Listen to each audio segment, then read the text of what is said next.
The crystal chandelier in the ballroom must have had 800 facets, each one precisely cutting the light and hurling broken shards of brightness into everyone's faces. I squinted, my back teeth grinding together involuntarily, my temples throbbing with a dull, persistent ache. The table in the corner was the farthest from the main stage, but it had the best sight lines. I could take in the entire arena of carnage from here. An unopened bottle of Lafite sat in front of me. I hadn't touched a drop. A fine layer of condensation had formed on the glass, like silent sweat.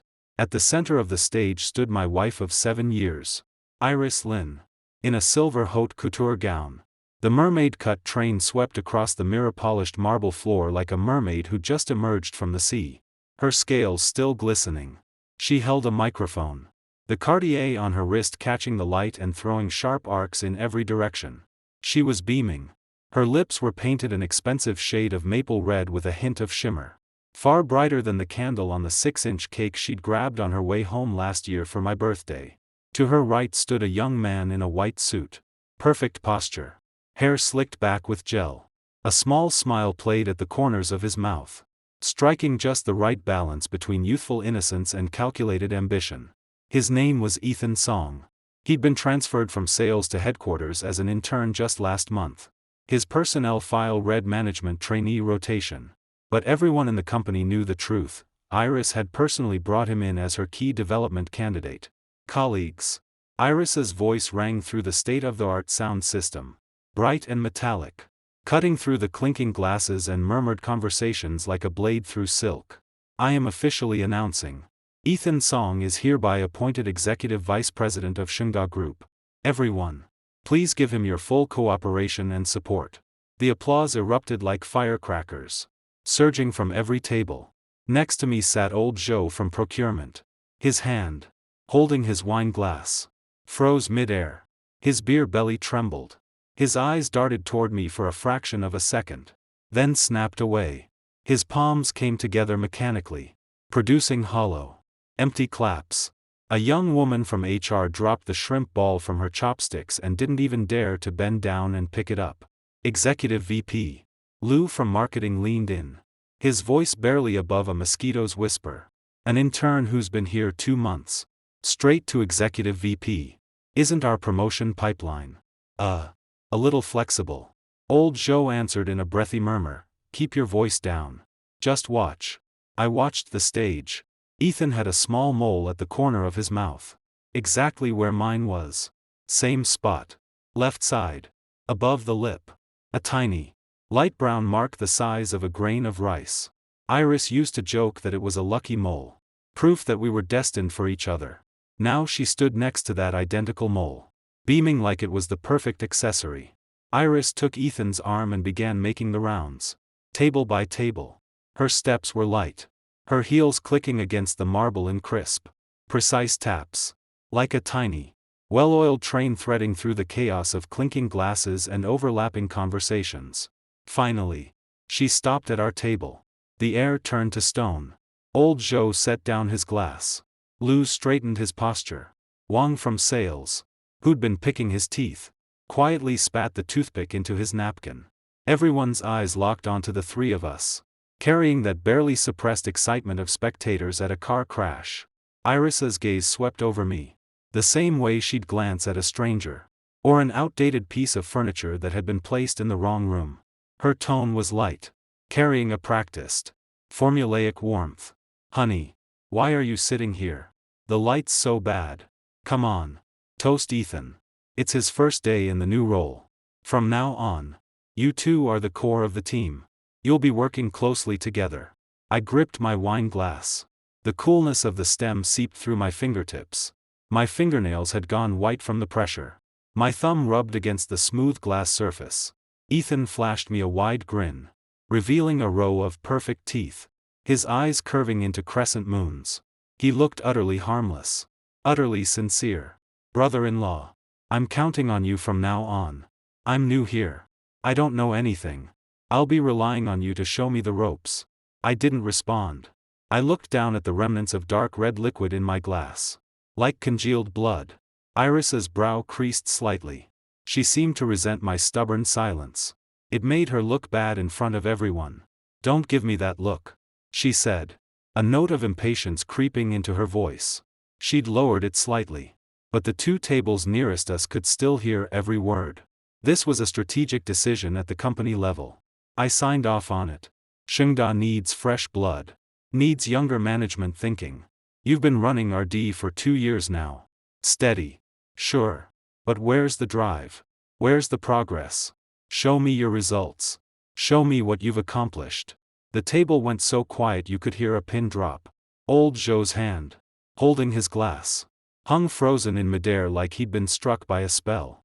At the neighboring table, someone dropped their chopsticks. The sharp clatter in the silence was jarringly loud. Results. Those 2 words were like a small awl, puncturing an old wound that had long since scabbed over. Last year, I'd led the RD team through 3 consecutive months of overtime to solve a bottleneck in one of Shengda's core product lines. An optical communication module. We'd improved the technical specifications by an entire order of magnitude.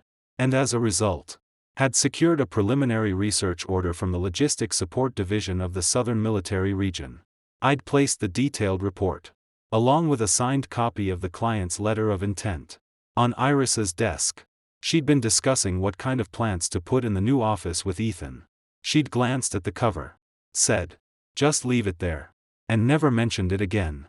That letter of intent later ended up in Ethan's hands, and became one of his collaboration with RD to secure external resources performance highlights. I lowered my head and drained my glass in one gulp. The liquid burned down my throat, leaving a touch of astringency and sourness behind. "You'll have your results by Monday," I said. My voice was flat. No ripple. Iris made a dismissive sound, like she was annoyed at the perfunctory answer. She tightened her grip on Ethan's arm and turned to walk away. From the table behind us came a low snicker. Someone muttered. The useless brother-in-law caved again, quickly swallowed by louder laughter. I stood up. My legs were a little numb. Tiny pinprick sensations from poor circulation crawled up from the soles of my feet. I pushed my chair back. The legs scraped against the floor with a long, screeching grawcock. At the entrance, the young hostess, Lily, saw me approaching. Her mouth opened, then closed. She looked like she wanted to say something but didn't know how. There was a flicker of sympathy in her eyes. The kind young people can't quite hide. "Mr. Zhao," she began, her fingers nervously twisting the edge of her sash. "It's fine." I tried to force a smile, but my facial muscles felt stiff. "Just give me my keys." I drove myself. In the main lobby of Shengda Group's headquarters, a large group photo from last year's annual summit still hung on the wall. Iris stood at the center in a wine-red knee-length dress. I stood to her right, one hand resting naturally on her hip. You could see her head tilted slightly toward me in the photo. 1 year later, the photo was still there, but I was already heading to the parking garage. My phone buzzed in my pocket like an agitated hummingbird. I pulled it out. 17 unread messages. All from company department groups. The new assistant had sent a mass message. At everyone, for Mr. Song's first week as EVP. All departments must fully cooperate with the transition. Full documentation for all active RD projects, including but not limited to requirements documents, technical drawings, test reports, client communication emails, must be encrypted and sent to the new email address, Ethan Song by midnight tonight. Ajia, the lead of my RD team, sent 3 question marks in a row. He probably wanted to tag me in the group to ask what was going on. But after a second's hesitation, he recalled the message. Only the 3 question marks and the system notification. "You recalled a message," remained. I got into my silver-gray Volvo but didn't start the engine. The car was quiet. I could hear my own steady breathing and the faint electrical hum from the dashboard. I stared at the thin layer of dust on the windshield. When was the last time I'd washed it? I couldn't remember. I sat there for maybe 5 minutes. Maybe longer. I pulled out my phone and sent a message to my lawyer, "The documents we prepared. Effective 9 a.m. tomorrow." The lawyer replied almost instantly, "Are you sure? Once you take this step, there's no going back." "I'm sure." I tossed the phone onto the passenger seat. A soft thump. The screen glowed for a few seconds. then went dark. A figure appeared in the rearview mirror, walking toward my car. White suit, blindingly bright in the dim parking garage light. It was Ethan Song. He reached the window and bent down, rapping his knuckles against the glass with a crisp knock-knock. I rolled down the window. A wave of cologne and alcohol wafted in. He leaned close, his face inches from mine, close enough that I could see that mole in the dim light, positioned exactly like mine. "Brother-in-law," he said, waving his phone. "Iris said you're heading home alone tonight, so I should catch a ride with you. She's got another dinner to attend. Some director from the Commerce Department." I said nothing, my hands resting on the steering wheel. He kept talking. Unfazed. "I've already received your department's project list." I took a quick glance. There are several milestones set way too conservatively. No sense of urgency at all. "I'm going to call a small review meeting tomorrow morning to push the timeline forward. Hope you don't mind, brother-in-law." He used the word overhaul, not optimization or suggestion. I reached over and pressed the central lock. The doors clicked open with a soft thunk. He pulled open the door and slid in, buckling his seatbelt as he looked around the interior. His gaze paused for a moment on the passenger seat screen, where my lawyer conversation was still visible. "Whoa. Chatting with a lawyer." His tone was deliberately light.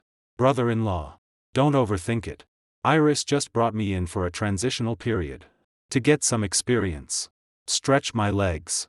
In a couple years, when the business grows, of course you'll be back in charge. RD is technical work. I don't know anything about that. I'll still be relying on you." I backed the car out of the spot. The engine's low growl echoed through the empty garage. I didn't look at his face. My gaze stayed fixed on the dim lane ahead. "You're right," I said, my voice so low it was almost a murmur. "Transitional period." As the car rolled over the speed bump at the garage exit, the body jolted slightly. My phone buzzed on the passenger seat again. A voice message from Iris. I hit speaker. Her voice filled the enclosed space, carrying that unmistakable tone of command. "Ethan's in your car. Right. Good. Use the drive to talk business with him. Don't be difficult. 9 a.m. tomorrow. Executive meeting. Be there. We need your technical milestone report for the project review. Also, have your people finish the transition documents tonight." The voice message showed 59 seconds. I didn't finish it.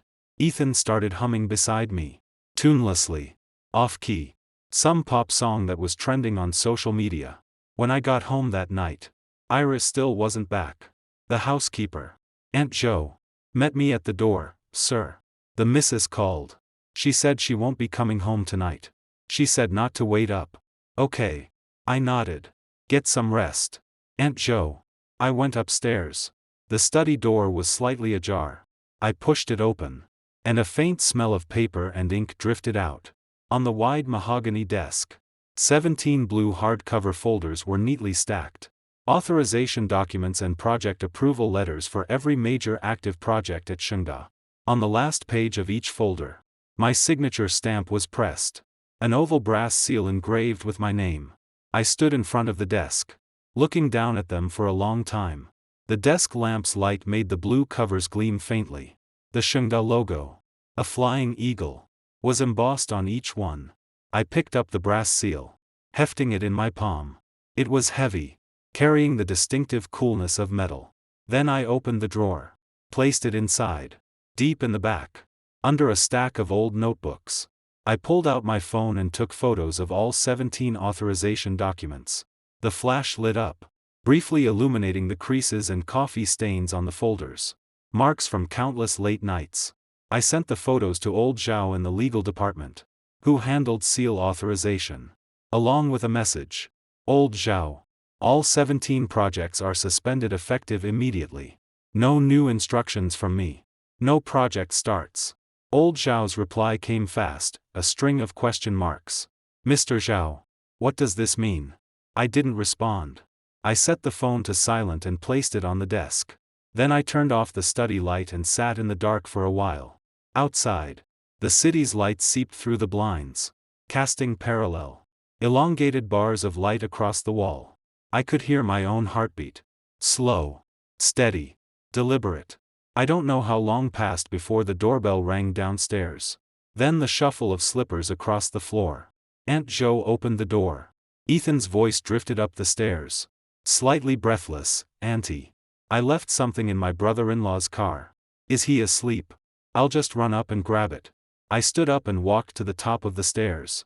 The chandelier in the living room was on. He looked up at me, holding a manila folder, and waved it. "Brother-in-law. Iris told me to review the documents for tomorrow's meeting ahead of time. So I brought my copy too. How about we go over them together tonight? Save ourselves trouble in the morning." I stood on the stairs. The light from the living room chandelier hit him from behind, throwing his shadow long across the staircase landing. "Sure," I said. "Come on up." He bounded up the stairs 2 at a time, light on his feet. As he brushed past me, I caught a faint whiff of his cologne. Citrus with a hint of amber.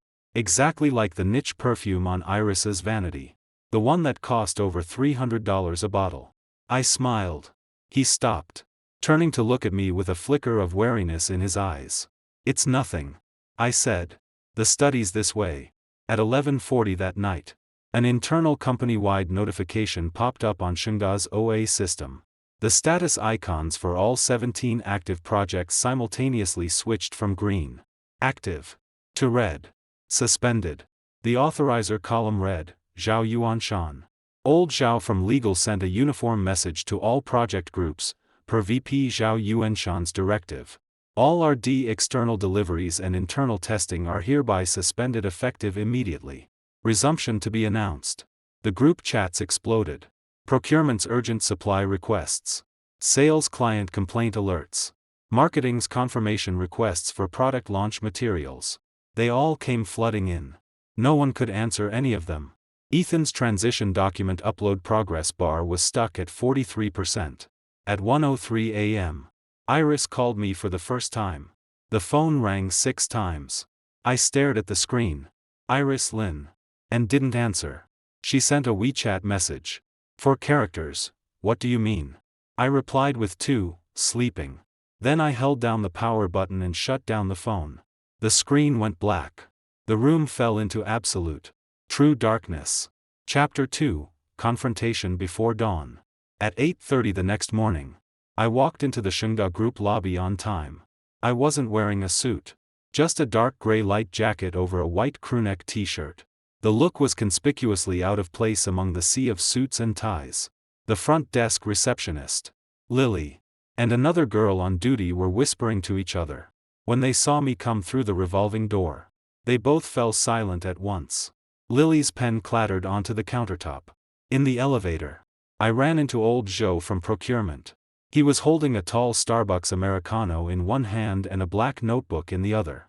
When he saw me step in, he shifted half a step to the side, making room. The elevator doors closed. In the enclosed space, only the faint hum of the machinery was audible. Old Joe took a sip of his coffee, his eyes fixed on the floor numbers ticking up above the door. His voice was low. "Ms. Lin got here at 7. She's been locked in the conference room all morning." I walked by and heard. He paused, choosing his words carefully. "Quite a commotion. Something got thrown 3 times. Sounded like a phone receiver once." I acknowledged it. "Did you really suspend all the projects?" Old Joe finally couldn't hold it in. He turned to look at me, worry and anxiety woven into his expression. "Mr. Zhao, we've known each other 6 years. I'm not going to give you the corporate runaround." Lou from marketing was shouting in the hallway earlier. You could hear it all the way down the floor. He said his product launch samples for next quarter all depended on RD. The display boards are already printed. What's he supposed to tell the distributors? The elevator dinged at the 18th floor. The doors slid open. 7 or 8 people were already standing in the hallway. The heads of sales, marketing, and brand. Every face was grim.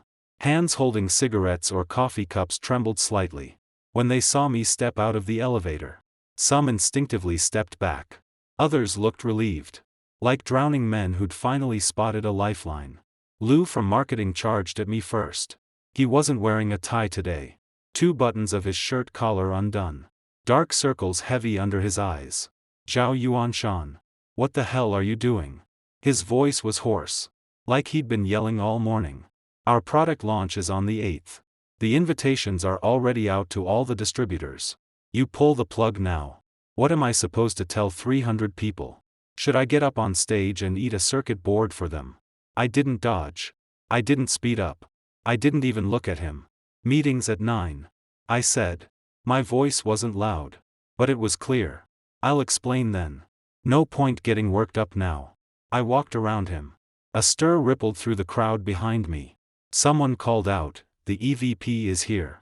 Everyone turned. Ethan Song had arrived. He was wearing a brand new dark blue pinstripe suit. A silver gray tie. His hair perfectly groomed. He looked sharp. Energetic. Carrying an expensive-looking black briefcase. Striding briskly out of another elevator. A professional. Confident smile was fixed on his face. Like he was ready to take command of any chaos. When he saw me, his pace quickened. He almost jogged to my side. Then stopped. He was half a head shorter than me. He looked up. His voice pitched just loud enough for everyone in the hallway to hear. "Brother-in-law. Iris wants to see you in her office. She has something important to discuss with you in person." The hallway went silent. I looked down at him. Morning light streamed through the floor-to-ceiling window at the end of the corridor, gilding his silhouette with a soft, fuzzy gold. He held that professional smile. But his eyes were sharp as needles. I slowly buttoned my cuff. A dark blue agate cufflink. A birthday gift from Iris the year we got married. I'd never changed them. "Let's go," I said. "I have something to tell her too." Iris's office was at the end of the hallway. The largest on the floor. With floor-to-ceiling windows on 3 sides offering a sweeping view of most of the city's southern district. When I pushed open the heavy frosted glass door, she was standing with her back to me at the window. One hand gripping her phone to her ear. The screen displaying the real-time financials finance had just sent. She didn't turn at the sound of the door. Her voice was low and raspy, carrying a weary, suppressed tension. 17. Zhao Yuanshan. At 11:40 last night. You personally suspended all 17 projects. Ethan's transition documents were halfway through. And client escalation calls went straight to the chairman's secretary. Do you know how many calls my father made to me this morning? 6. 6 calls before he even got on the plane back from Hainan. Every single one was a full-throttle interrogation. I closed the door. The lock clicked shut. Last night. In front of 200 people. You announced that an intern with less than 3 months on the job would be taking over my RD team. I said. My voice flat as if reading a technical report. I gave you your dignity. I didn't argue with you on the spot. I didn't slam the table. I even drank that toast you forced on me. She spun around. Dark circles were prominent under her eyes. Her makeup was slightly smudged. A bit of mascara had bled onto her lower eyelid. She clearly hadn't slept well. Ethan is overseeing overall business planning. Not just your RD department. She gritted her teeth. Each word seeming to squeeze through them. I made it crystal clear. He's executive VP. Responsible for strategic coordination. Your RD department stays yours. I just brought someone in to inject some energy. Improve cross-departmental efficiency. You've been working in a silo for 2 years. Completely disconnected from sales and marketing. Do you even realize how bad it's gotten? Energy. I cut her off. Stepping half a step closer. An intern with less than 3 months on the job. Injecting energy into a 200-person RD team with 7 core patent portfolios. Iris. Do you think I'm stupid? Or do you think everyone else in this company, the people who've been here for over a decade, are stupid? She choked. Her lips parted. But no sound came out. The desk phone rang. She glanced at the caller ID. The chairman's office internal line. She hit the button to reject it. Restore the projects first. She took a deep breath. As if trying to steady herself. Her chest heaving once. We'll talk about this later. Privately. At 10 o'clock. There's an online technical review with a major client. They specifically want to see the latest test data from our optical module prototype.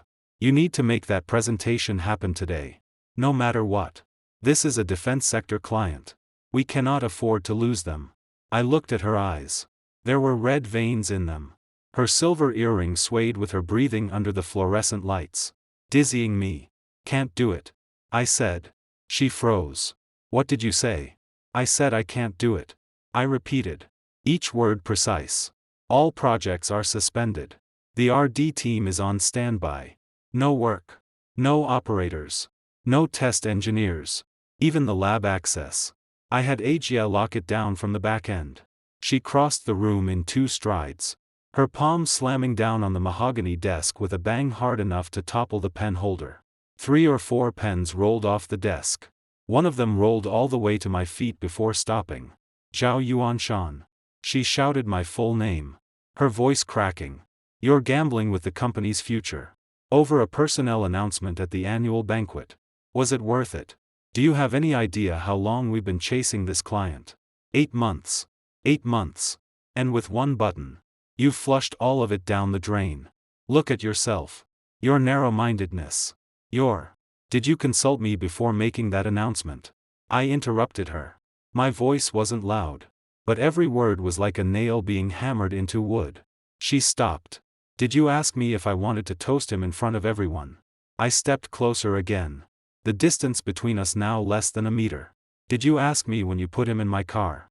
Had him go through my files? Copy my project lists?" Her lips moved, but no words came. "Your father called this morning to yell at me. Didn't he?" I held her gaze. "Want to know what he said? Word for word. Zhao Yuanshan. You're just a live-in son-in-law. Don't think just because your last name isn't Lin anymore. You're really part of the Lin family. Your own father said that." Over the phone. Every word landed. She turned her face away. A knock came at the door. 3 raps. Not too hard. Not too soft. With perfect, measured restraint. Ethan's voice filtered through the door. "Iris. It's time for the meeting. The client's team is already in the conference room. Should we head over?" Iris raised a hand to rub her temples, pressing her fingers hard against her brow. When she lowered her hand again, her eyes were red-rimmed, like she was holding something back. "Restore the projects first," she said, her voice dropping, most of its commanding tone gone. I'm asking you. Okay. This client is really important. Just get the prototype running. After today's review, we'll sit down properly and talk. We can restructure however you want." I looked into her eyes. In them was something I'd longed to see for years. A softness that bordered on pleading. Almost vulnerable. It came too late. "Iris," I said. "Do you remember when you first took over from your father? The first month. The cash flow broke. Who wrote your first business plan? 18 pages. 3 all-nighters. Every financial model. Built cell by cell in Excel by me." She was stunned. "Do you remember Shunga's first real big client? That government digital services integration project from the southern province? Who drank 12 shots of 52% liquor at the negotiation dinner to get that deal? I ended up with a bleeding ulcer and spent 3 days in the hospital on and 4. She didn't speak. Her fingers gripped the edge of the desk. Knuckles white. "Do you remember this time last year? When your father wanted to push me out? Who pulled out the complete drafts and development logs for all 7 core patents to prove their value to the entire technical architecture?" She looked away. Something glistened in her eyes. "You don't remember any of it." I smiled. The corners of my mouth pulled up. "All you remember is Ethan bringing you coffee every day. Staying late with you. Whispering sweet nothings for 2 months. Telling you exactly what you wanted to hear." I turned and pulled the door open. Outside stood Ethan. And behind him, those 7 or 8 department heads. Every face wore a different, hastily composed expression that had frozen mid-change. Lou from marketing had spilled half his coffee on his sleeve, brown liquid was still dripping down the wool fabric. And he hadn't even noticed. Old Joe had his hands in his pockets, eyes wide. The young woman from HR had her hand over her mouth. Whether in shock or something else, it was hard to tell. Iris's voice chased me from behind. Hoarse and hysterical. "Zhao Yuanshan. If you walk out that door today, don't ever come back." I didn't pause.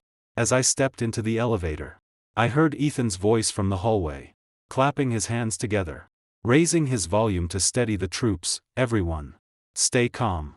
Back to the conference room." Ms. Lin will handle the project situation immediately. For the technical side, I'll coordinate external resources. The elevator doors closed, sealing off all sound. I pulled out my phone and sent a second message to my lawyer. Second document.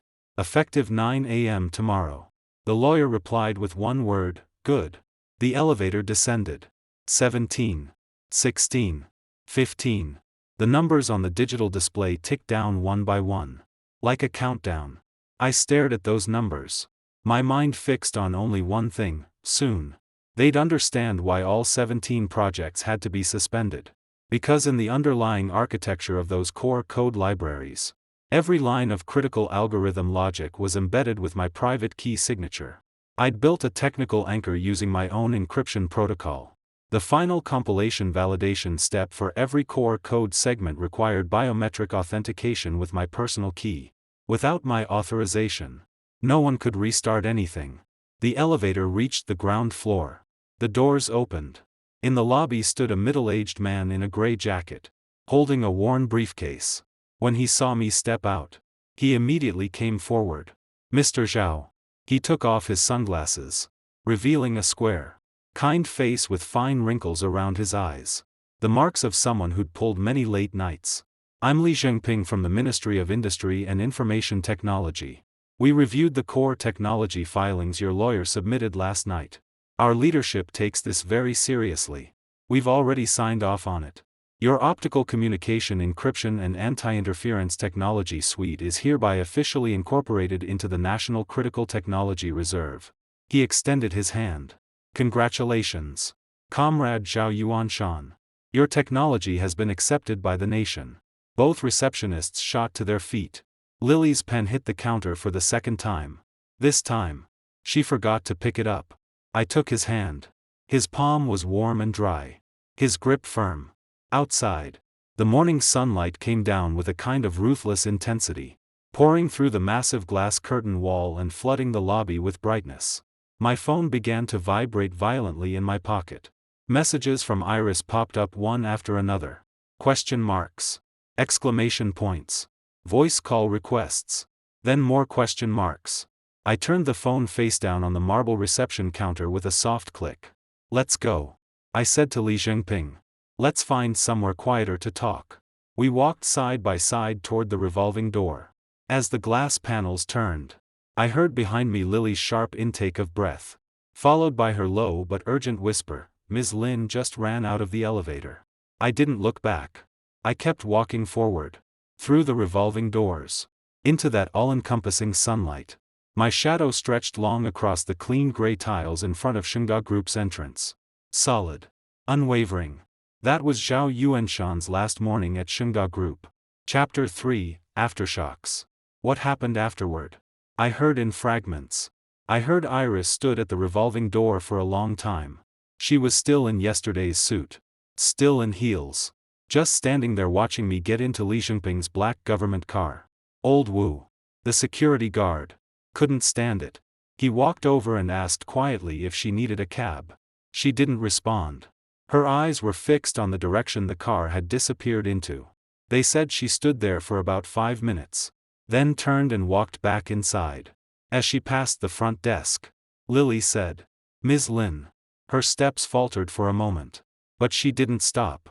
Just as the elevator doors closed, the two receptionists saw her lift her hand and quickly wipe the corner of her eye. I heard Ethan's song lasted 40 minutes in the 18th floor conference room, trying to hold things together in front of 17 client representatives. He opened his laptop, connected to the projector, switched between 3 different presentation versions. But every time he reached the key functionality demo, the optical module test platform's GUI froze at 100%, flickered twice, and went black. On the final crash, the entire room fell into a suffocating silence. He stood in front of the projection screen, a fine sheen of sweat on his forehead. The error message reconnecting to server, glowing behind him. The defense sector client representative slammed the table. A mild-looking middle-aged man in civilian clothes. But the force shook the water bottles on the conference table. He said, if Shunga can't give us a working solution today, this project is over. Picked up his bag. and walked out without looking back. The remaining business representatives exchanged awkward glances and made their excuses. I heard Lou from marketing smashed his coffee cup in the hallway. Brown liquid splattering across the white wall in an irregular stain. He cursed. A truly obscene word. And then said something that made him uneasy for a long time afterward. There's no fixing this. The tech is locked down. No one can save it. The entire 18th floor was silent for the rest of the afternoon. No one dared to speak loudly. Even the printers seemed to have stopped humming out of consideration. I also heard that later that evening, Shengda Group's major shareholder, Iris's father, Lin Guodong, flew back urgently from his vacation villa in Sanya. He was 73. Still in decent health. But at his age, the strain showed. His face was flushed when he landed. He didn't even go home first. He had his driver take him straight to the company. The first thing he did in his office was demand 3 years' worth of RD expenditure records. He flipped through them page by page, well into the night. As for me, I went with Li Jinping to a quiet tea house in the southern part of the city. He chose a private room in the back, ordered 2 pots of dragon well tea, then pulled a stack of documents stamped with red seals from his briefcase and walked me through the National Reserve integration process and subsidy policies. He said, "Mr. Zhao, several experts from the ministry reviewed your technical proposal. They all said it's excellent. It fills a gap in our anti-interference encryption capabilities." I listened, nodded, occasionally adding a technical detail or two. Outside the window, the sunlight shifted from bright to soft, then gradually faded. In the evening, my lawyer arrived. He slid a new document across the table to me. On the cover was printed, Ziyuan Technology Company. Limited Articles of Incorporation, Approved Draft. The first batch of technical adaptation subsidies from the National Reserve should hit your account within 48 hours. The amount is modest, but sufficient to cover initial salaries and basic equipment purchases. He adjusted his glasses. Also, the independent company you registered. All the paperwork was finalized this afternoon. The name you chose wasn't taken. No one else registered it. I opened the document to the first page and saw the name. Ziyuan Technology. 2 characters. Standard font. Printed next to the legal representative line. Followed by my ID number and signature. I nodded. My phone buzzed again. An unfamiliar number this time. But I recognized the area code. Local.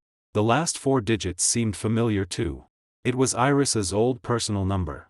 She'd changed it once. But somehow the old one was still working. I hesitated for 2 seconds. Then answered. Iris's voice came through. Hoarse.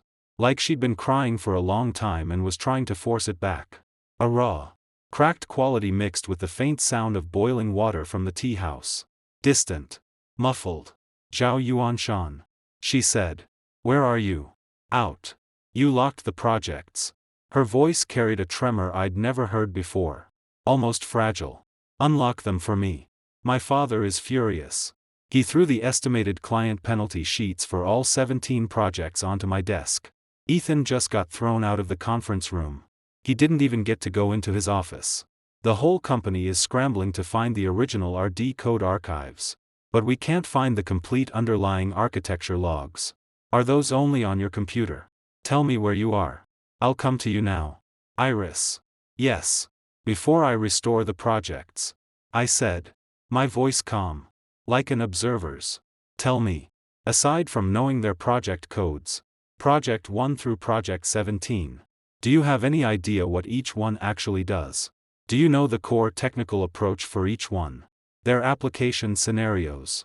The 3 biggest technical bottlenecks they face. A long, suffocating silence on the other end. I could hear her breathing. Rapid. Uneven. You can't even remember their names. I said. All you see is the budget they take up on the annual plan. The profit projections they generate. You don't even know that the entire underlying architecture of those codebases, from the driver layer to the application interface, was almost entirely written by me. The RD team and I spent 3 years building them. You sat above it all, reviewing spreadsheets for 3 years. Her breathing grew heavier, with a clear nasal edge.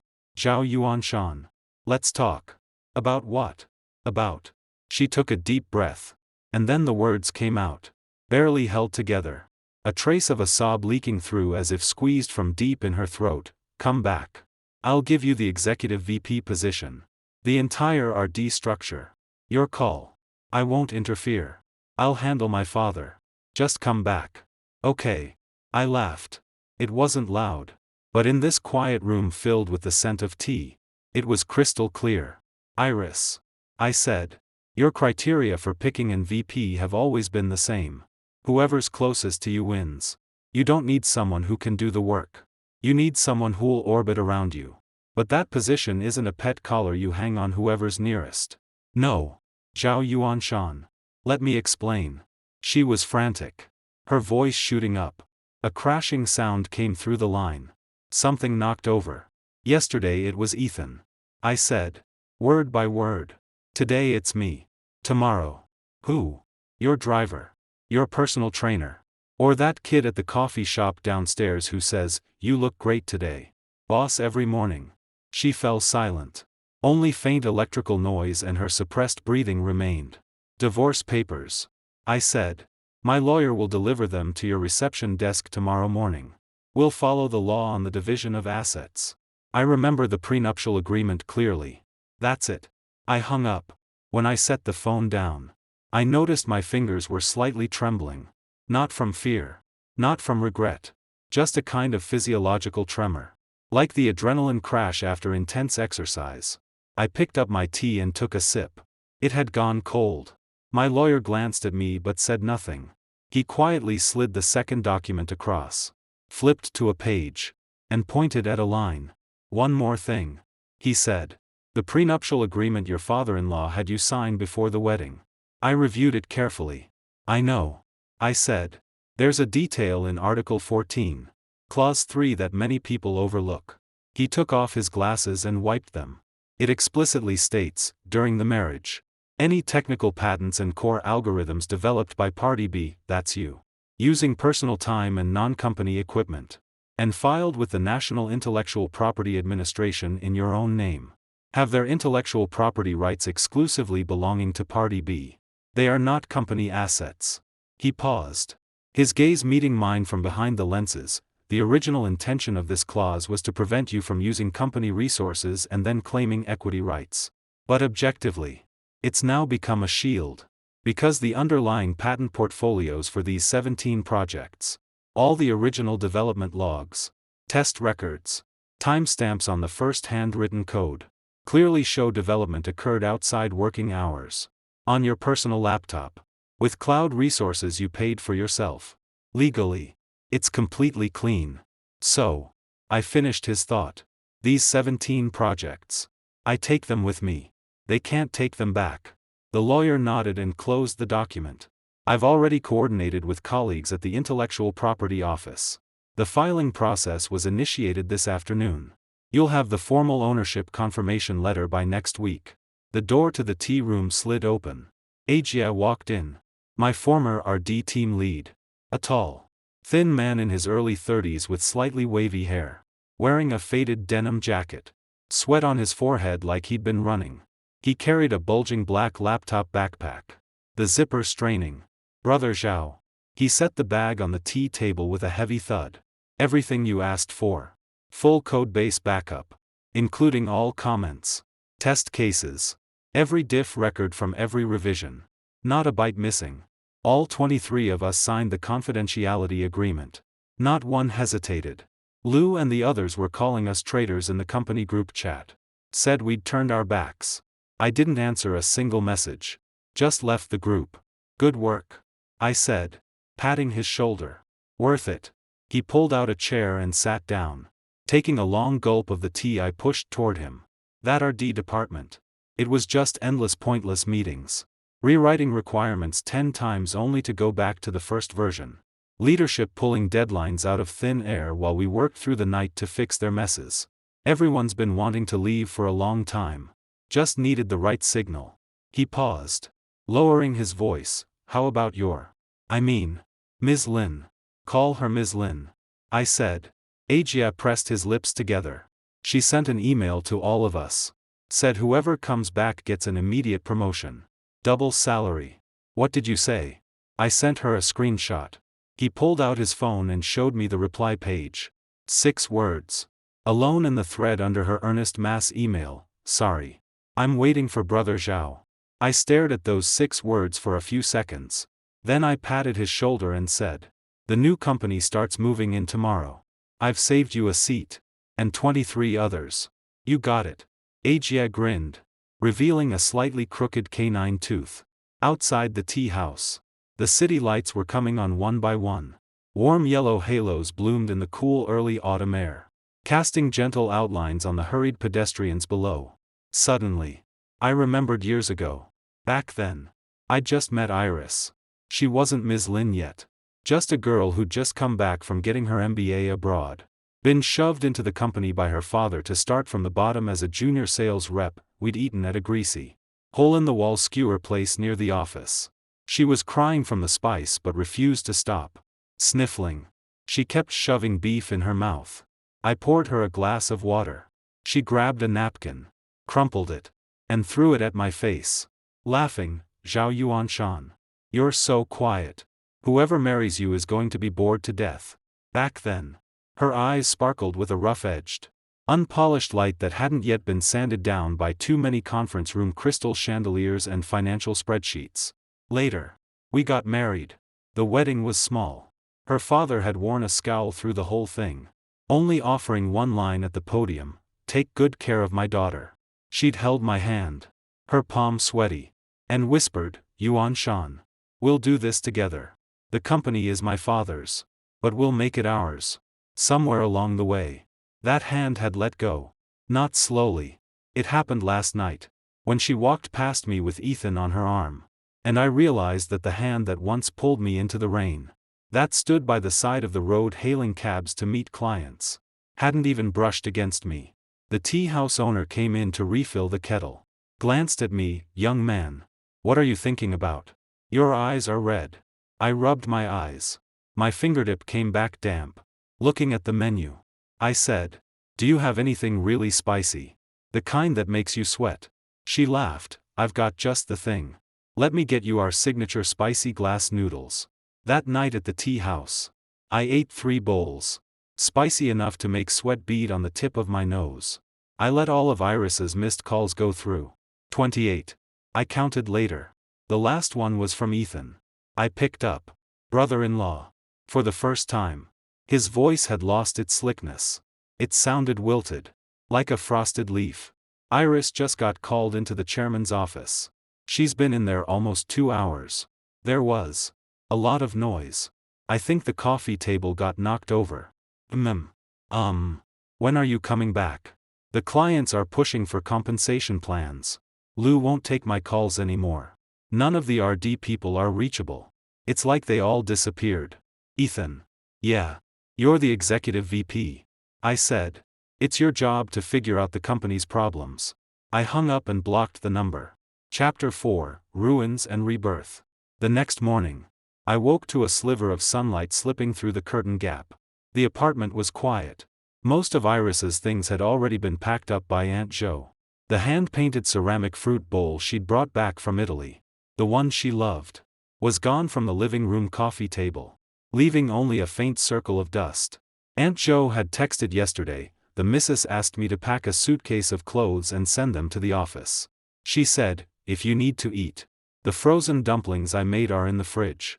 I boiled some dumplings, sat at the empty dining table, and ate slowly.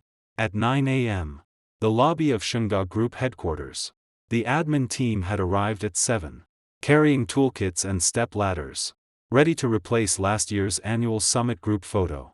In that photo, Iris stood in the center, me on her right with my hand on her hip, her head tilted slightly toward me, smiling with steady confidence. The new photo was a solo shot of Iris. Dark blue background, white suit, hands folded in front of her, her expression serene with a hint of distance. It was mounted in the same gold frame, hung precisely in the same spot. Lily stood at the bottom of the ladder, steadying it, watching the workers carefully remove the old photo. She couldn't help asking, are we not keeping Mr. Zhao's photo? Maybe put it in the back storage room. The admin supervisor didn't even turn around. There's no Mr. Zhao anymore. The company structure has been adjusted. The Technology R&D Center is under Ms. Lin's direct supervision. Old photos are to be collected and destroyed. Lily didn't ask again. But I heard she surreptitiously tore a corner off the back of the old photo. A piece showing Zhao Yuanshan's sleeve and a small patch of dark gray jacket fabric. And slipped it into her uniform side pocket. At 10 a.m., the divorce papers arrived at the Shunga front desk. My lawyer used same-day courier. The envelope was stamped personal. Ms. Iris Lin and sealed with red wax bearing my private seal. When Lily handed the envelope to Iris's secretary, she said quietly, "It's from Zhao Yuanshan's lawyer." The secretary's expression went stiff for a moment.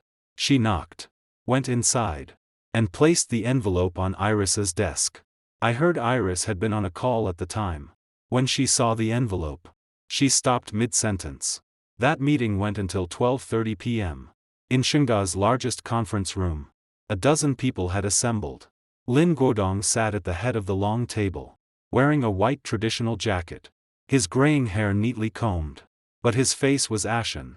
Deep puffiness under his eyes. Clearly he hadn't slept much. He flipped through the divorce agreement from beginning to end. When he reached the last page, his finger tapped on a copy of the prenuptial agreement's Article 14, Clause 3. A dull thump. Then he slid the document to Iris. Iris didn't touch the papers. She sat in her seat. 17 blue folders spread in front of her. Each one the complete technical file for an R&D project. She opened them one by one, page by page. After finishing each, she closed it. With every folder she closed, her expression faded a little more, like something was being slowly drained out of her. She spent a long time, because in every file, under core technical personnel and project lead, there was only one name, Zhao Yuanshan. All 17 projects. Not a single one had a named second lead. Every lab notebook had the same signature on the title page. Every core circuit board had a tiny inscription in fountain pen on the back, F.Y.S., his initials. "Tell me." Lin Guodong's voice came from the other end of the table, like molten lava barely contained. Each word radiating heat. "Last night, when you stood up in front of 200 people and announced an intern as executive VP, what exactly was going through your head? Water? Or foam?" Iris didn't answer. She was looking at the last page of the 17th folder. A photo from 3 years ago. The day the prototype first lit up. In the photo, she and Zhao Yuanshan stood in front of the test bench, surrounded by scattered oscilloscopes and cables. She had her fingers up in a peace sign. He held a circuit board glowing green. Their faces were pale from exhaustion, but their smiles were pure, unguarded. "Speak up." Lin Guodong slammed his palm on the table. The water in the teacup trembled violently. Iris's voice carried out through the gap in the meeting room door, heard clearly by the 2 department assistants waiting in the hallway to get signatures. "I didn't know he'd done all this." "You didn't know?" Lin Guodong's voice shot up, carrying a nearly broken fury. "You've been the CEO of Shunga for 7 years. Your husband's been the head of R&D for 3. And you're telling me you didn't know? You didn't know that 200 people in your R&D department, their core technology was all hanging on one person. You didn't know that the man you married was holding the most valuable technical assets for the company's next 3 years." The room was utterly silent. Over a dozen people kept their heads down. No one dared to look up at the father-daughter confrontation at the table's head. Someone heard the rustle of paper being turned. Then Iris's sudden sharp intake of breath. Inside the back cover of the 17th folder, an old photo had fallen out, taken on the day the prototype first lit up. 3 years ago. On the back, there was a note in fountain pen, "First prototype. Light up day." She recognized the handwriting. Zhao Yuanshan's. Lean, firm strokes. She turned the photo over and saw, at the very bottom, another line of smaller, lighter script. Added later. Perhaps on some late night. The ink was slightly darker. The strokes faintly unsteady. "Look. I can do this. I can be worthy of you." Iris stared at that line for a long time. At 2 p.m. that afternoon, Shunga Group issued an internal notice, posted in the most visible spot by the 18th floor elevators. Following the board's decision, Executive Vice President Ethan Song has tendered his resignation for personal development reasons. Approved effective immediately.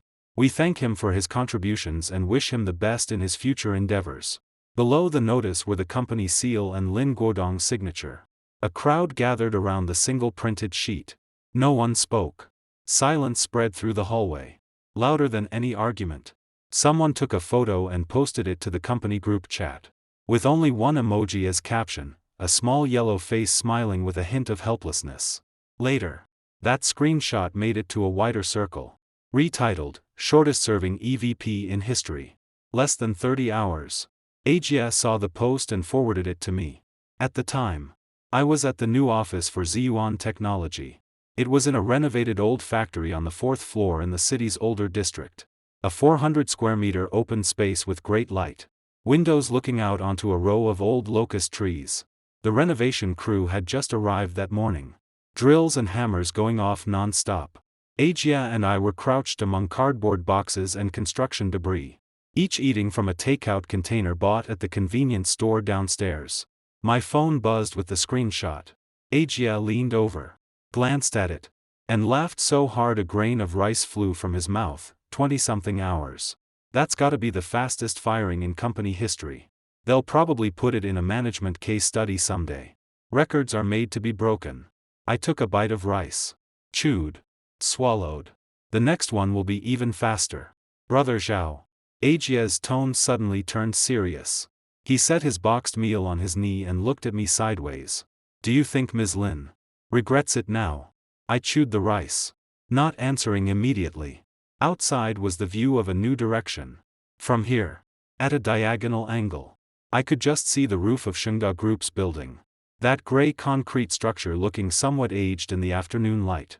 The red Shengda Group sign on top wasn't lit during the day. Sitting dull and gray, like a relic of some glorious bygone era. I stared at that sign for a while. I don't know, I said. But I still had a text from Iris on my phone. Sent late at night. 3 a.m. I'd woken up and seen the notification. In the preview, I could only see the first line, Zhao Yuanshan. I want to talk to you about something. Not about the company. It's about. I didn't know what came next. My thumb hovered over the chat for about 5 seconds. Then I hit the back button and locked the screen. The food had gone cold. I closed the plastic lid and tucked it back into the convenience store bag. Let's bring in the circuit boards this afternoon, I said, standing up and brushing the dust off my knees. Get the workbench set up first. The renovations can run in parallel. On the wall of the new office hung a brand new whiteboard. I picked up a marker and wrote 4 characters. Ziyuan Technology. Then, one line below. In smaller writing, starting from 0. Owing nothing to anyone. Ajia was crouched on the floor unpacking boxes. When he opened the third one, he pulled out an anti-static bag. He opened it, stared for a moment, then held it up to the window light. Brother Zhao, he said. Is this the board from the light up day? The original version. You kept it all this time. Yeah. You brought it here. This is like our revolutionary artifact. I walked over and took the circuit board. 6 layers of PCB. Dense traces catching the light with the characteristic sheen of copper foil. One solder joint at the edge had darkened from age. But the overall routing was still clear and complete. Like an intricate map. Keep it, I said. Put it in the first display case. When the company gets bigger, it'll be our front desk treasure. Ajia chuckled and didn't ask any more questions. That evening at 6 p.m., Shengda Group's official public account published a new article, Statement on Recent Business Adjustments. I sat in the new office, under a temporary desk lamp, and clicked through to read it. About 300 words. The language was formal, restrained, announcing a phased restructuring of the company's RD system, an apology to certain partners, and a commitment to complete technical handover and project resumption as soon as possible. At the end, they left a customer service number and an email address. The first comment under the post was from an anonymous user. The core RD team is gone. What exactly are you restructuring? Technology doesn't just grow out of thin air. The second, I heard that suspended project was actually for a government department's preliminary research reserve. Shunga had no idea what a golden ticket they'd thrown away. Now someone else has picked it up. TSK. The third, done. Shunga just imploded itself. When a company's core technology is all in one person's hands, and you screw that person over, anyone with sense would leave. I scrolled past. My finger slid smoothly across the screen. Workstations in the new office were gradually being populated with computers and instruments. Agia and a few early arrivals were pulling network cables and power strips. In the corner, boxes from our leftover lunch were stacked, waiting for the cleaning lady tomorrow. The air was mixed with the smell of fresh latex paint, the faint pine-like scent of solder residue from circuit boards, and the dust from work pants. I sat on a dark blue folding chair, laptop on my knees, and opened a blank document. The cursor blinked steadily on the white page. I typed the first line. Preliminary plan for undertaking the National Critical Technology Reserve Adaptation Task. Then I stopped. Outside, the sign on the Shunga rooftop had lit up. 3 red characters blazing against the dusk. I noticed that the last stroke of the third character was dim, like an old bulb that had burned out. My phone screen lit up again. This time, it wasn't Iris. It was Lin Guodong. The message was short. Yuan Shan. Your mother-in-law fell at home this afternoon. She bruised her leg. Nothing serious. But she's been worrying about you. Come by. We won't talk business. Just dinner. I looked at the message. My mouth twitched slightly. Won't talk business. 5 words. Every one of them laced with calculated shrewdness. But we both knew, if I walked through that door now, what would be waiting on the coffee table wouldn't be just a bowl of soup.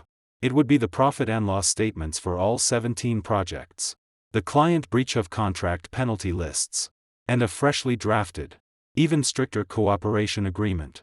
I replied, glad to hear she's okay. I'll come visit her another day. I'm tied up at the office tonight. Can't get away. I sent it and turned the phone over. Outside, night had fully fallen. The new office lit up with bright fluorescent lights. The drilling had stopped. The renovation crew had left for the day. Only a few of us remained, crouched on the floor organizing equipment. Agia had strung up a string of fairy lights in the corner. I don't know where he'd found them. Maybe leftover Christmas decorations from the previous tenant. Warm yellow bulbs glowed in a crooked line across the unfinished office space. I walked to the window and looked at the Shunga sign with its dim stroke. My phone was off. But I knew that somewhere on the 18th floor of Shunga, in that office facing the southern district, someone was standing at the floor-to-ceiling window, looking in this direction too. What would she see? An old factory building with no sign yet. A few brightly lit rooms filled with boxes and instruments. And a man she'd once publicly questioned for his contributions. Through the gaps between the buildings, she might even see those fairy lights swaying slightly in the breeze on our windowsill. But I'd stopped caring what she saw. Brother Zhao. Agia called from behind. We're going to need 5 more power strips. And that's just for equipment testing. When we set up the server array, we'll need more. Buy them. Get an extra box from admin tomorrow. We'll use them. You got it. I sat back down on the folding chair. The laptop screen cast light across my face in the dim room. The cursor blinked steadily in the document. I took a deep breath and typed the second line. Ziyuan Technology. Core Technical Team, 24 members. Technical Assets, complete. RD data, fully preserved. Hereby formally applying to launch Phase 1 technical adaptation for the National Reserve. Project Lead, Zhao Yuanshan. As I typed the last period, I heard a dull thud in the distance, like something heavy hitting the ground. Agia stood up and walked to the window, craning his neck to look out. Mr. Zhao. It looks like the last stroke of the third character on Shunga's sign just fell off. Yeah. I said, not looking up. The sign's overdue for replacement anyway. It was old. He made an O sound and ducked back in, crouching down to wrestle with the power strips again. The cursor still blinked. I stared at the vertical line for a moment. Then added another line. Vision, with reliable technology. Walk a path that doesn't require pleasing anyone. I saved and closed the laptop. I leaned back in the chair, tilting my head up to look at the ceiling. The smell of fresh paint hadn't fully dissipated. A faint chemical tang remained. But it was my smell. My company. My technology. My future. Dug out bit by bit from the ruins. It might not be fully formed yet. It might still be cramped and rough around the edges. But its footsteps hit the ground with a solid sound. Every one of them ringing in my own ears. I closed my eyes. Outside. The night stretched on. Soft and endless. The city lights in the distance flowed like a quiet river of stars. Somewhere I couldn't yet see. That last stroke from the Shunga sign. The one that had fallen. Must have landed on some empty patch of ground. A street sweeper would clear it away. Or someone would pick it up and sell it for scrap. But that wasn't my problem anymore. I had my own sign to put up. And that's today's story. Everyone. Don't forget to like and subscribe.